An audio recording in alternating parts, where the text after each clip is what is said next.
విజయమ్మ వాస్తవంగా షర్మిలతోనే ఉంటుంది, షర్మిల వెంటే ఉంటుంది. ఆ మధ్యన ప్రకటనలు అది చూసాం. అయితే ఆ తర్వాతన ఆమెను అడ్డుపెట్టి కథ నడిపేటటువంటి సందర్భంలో స్వయంగా ఆవిడ ఆ స్టేట్మెంట్ కాదని చెప్పి పత్రికల్లో వార్తలు వచ్చినప్పుడు లేదని చెప్పి తనే బయట కూడా ఇచ్చినటువంటిది చూసాం.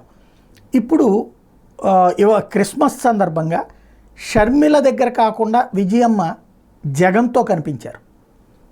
ఇడుపులపాయ దగ్గర ప్రార్థనల్లో పార్టిసిపేట్ చేయడం, తల్లికి కేక్ కట్ చేయించిన తల్లితో జగన్, అట్లాగే కేక్ తినిపించుకుని ఆప్యాయంగా దగ్గరికి తీసుకోవడం, తల్లి కొడుకుల మధ్య అనుబంధం అన్నటువంటి ఏదైతే తల్లిని వదిలేశాడు చెల్లిని వదిలేశాడు అన్నటువంటి పాయింట్ ఒకటైతే, ఆ తల్లి కొడుకును వదలట్లేదు, కొడుకు తల్లిని వదలట్లేదు. కాకపోతే కేసు వేశాడా లేదా ఇవన్నీ దాని వెనకాల ఉన్నటువంటి నిజాలు ఇంతకుముందే మనం మాట్లాడుకున్నాం.